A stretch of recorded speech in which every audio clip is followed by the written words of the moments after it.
This episode of Ties I Help is brought to you by JackThreads. What's up guys, in this video I'm going to be doing my full review of the new iPad.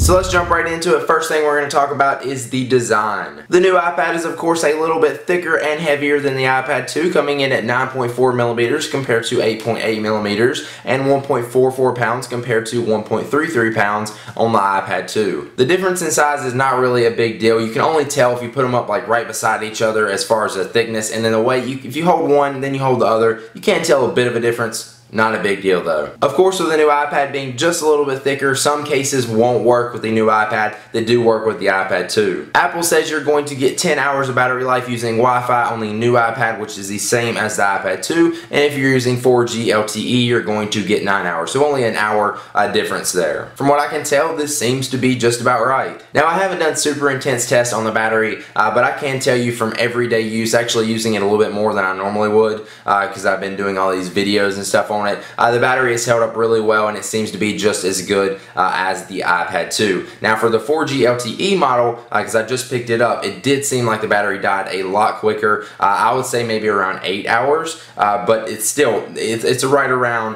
what they said, 8 or 9 hours, and I think it did a good job with the battery, even on the 4G LTE model, using it a lot. Now one thing to note is the battery is 70% larger in the new iPad compared to the iPad 2. The reason for this is because obviously it has to power 4G LTE as well as the new Retina display. So what does this mean? As I said before, it's the same battery life as the iPad 2, but it is going to take longer to charge. I don't really see this as a big issue because I normally charge my iPad at night anyways, so it's going to be fully charged no matter how big the battery is and how long it takes to charge when I wake up. Now one thing I've heard from a lot of different people and experienced myself is that the bottom left corner of the new iPad heats up when you use it for a long period of time. I've seen some tests earlier saying that the new iPad runs 9.6 degrees hotter on the Fahrenheit scale than the iPad 2. Now of course, this being Apple, the blogs are blowing it out of proportion. Apple did actually come out and say that there's nothing to worry about. It is a little bit warmer, but it does have to power the Retina display and 4G LTE, so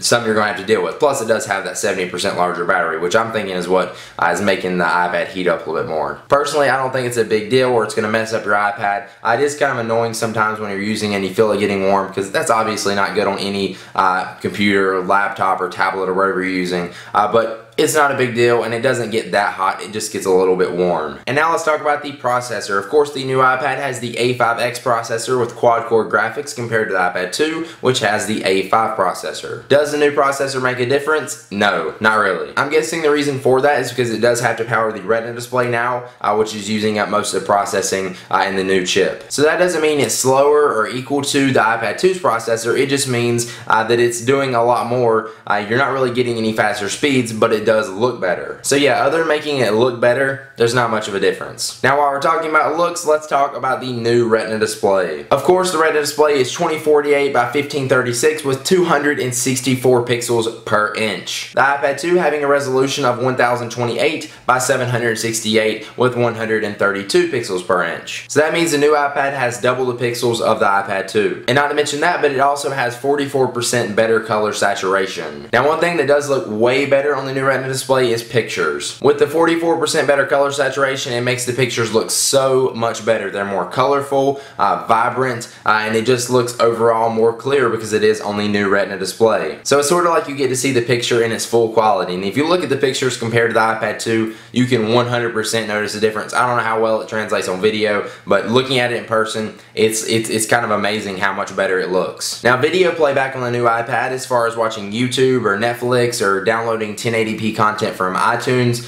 doesn't look that much different on the new iPad compared to the iPad 2. It's just not impressive to me as far as video. Obviously it does look a tiny bit better, but it's not a big difference at all. Gaming on the new iPad looks obviously a good bit better. Again, the better color saturation makes the games look a lot more vibrant and colorful, as well as they are more sharp, clear, and it just looks all around better. Big difference? Again, not really. It's just not a big difference to me compared to the iPad 2 screen. Obviously, with the new Retina display, text looks better if you're doing things like web browsing or email, reading books or anything like that on your iPad. You can see it when you zoom in on the screenshots. You can see that it's pixelated on the iPad 2 where it isn't on the new iPad. But with your eyes, it doesn't make that much of a difference reading the text. You can see it if you look close, but from 15 inches away like they recommend, it's not really much of a difference. So my thoughts on the Retina display. It is nice. It does look better. Is it a big difference? Not really. Really, if you put an iPad 2 and a new iPad right up beside each other and showed somebody, they cannot really tell the difference unless they really, really look close. So in my opinion, should you get the new iPad for the Retina display alone? Definitely not. Now the new iPad does have Siri dictation. This is not the full Siri. This is actually just speech to text, so you can actually speak something out and it will translate it and put it on your iPad into text. Personally, this is actually the only feature I even use on my iPhone 4S, aside from like making appointments with Siri, because that's annoying to do on my iPhone. But other than that, this is really the only feature I use of Siri, so it's not a big complaint for me that the new iPad doesn't have full Siri. Obviously, it is fully capable of it. Maybe we'll see it in the future, but at the moment, I'm happy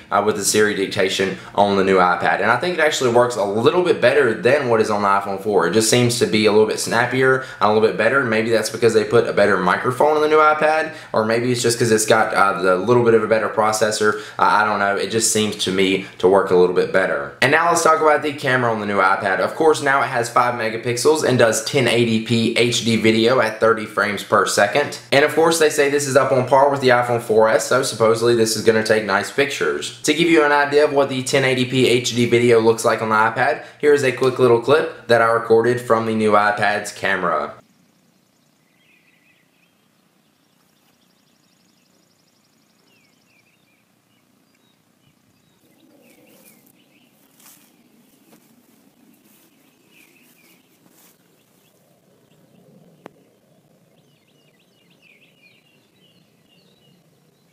So as you can see, the 1080p HD video on the new iPad's camera looks amazing, and in my opinion does look up on par with the iPhone 4S. Now of course, just like video, the pictures look awesome to this, so I'm going to show you a couple of pictures that I took from the back-facing camera on my new iPad.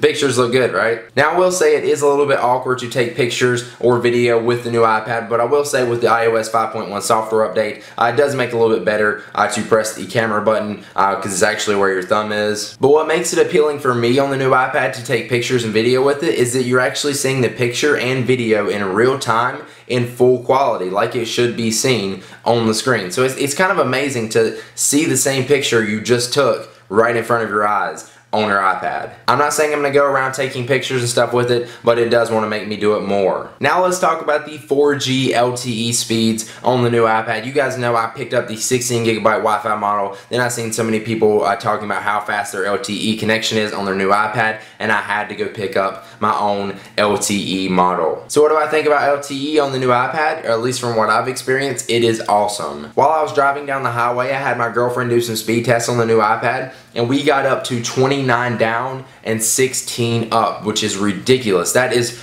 the same as my download speed that I have on my home internet, and like 3 or 4 times faster than the upload speed I can even get in my area. The fastest upload speed I can get at a home internet connection is 5 up, and I got 17 up driving down the highway on my iPad. Now of course, LTE coverage isn't everywhere. You're obviously going to want to go check to see if you have LTE coverage in your area before you go get the LTE iPad.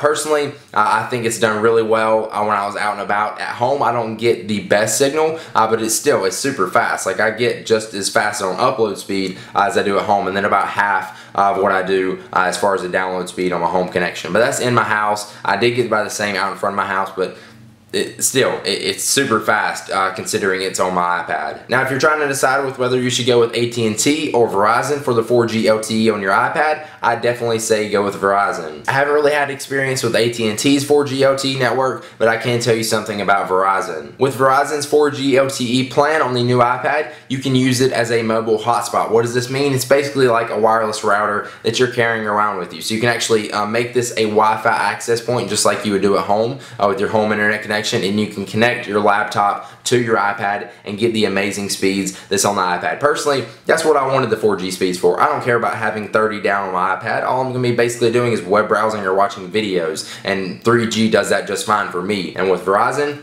you you get that feature for free extra, where AT&T doesn't do the hotspot feature at all. Now, unfortunately, some countries do not have 4G LTE coverage at all, so obviously you're not going to go get the new iPad in LTE. Personally, I can't wait to use my new iPad's 4G speeds when I travel. I've got a trip coming up soon, and I'm super excited to have these super fast speeds with me on my iPad. So now for my final thoughts on the new iPad. So this is a better upgrade all around. You're going to get the new Retina display, you're going to get the new processor to power the new Retina display and give you better graphics, and you've got the new camera which does really nice pictures and HD 1080p video. Now, is it a major upgrade compared to the iPad 2? No, definitely not. If this is your first iPad 2, I would say go with the new iPad because again, it is better all around, but that's if you want to spend the extra $100 because the iPad 2 is now $100 cheaper than the new iPad. Now, if you have the first gen iPad and you're wondering if you should update to the new one, I say definitely yes, because obviously that's going to be a big upgrade from the first gen to the new third gen. Overall, I think the new iPad is a good little update, but just as the iPhone 4 was to the 4S, I don't think it's really mandatory for the people in the middle,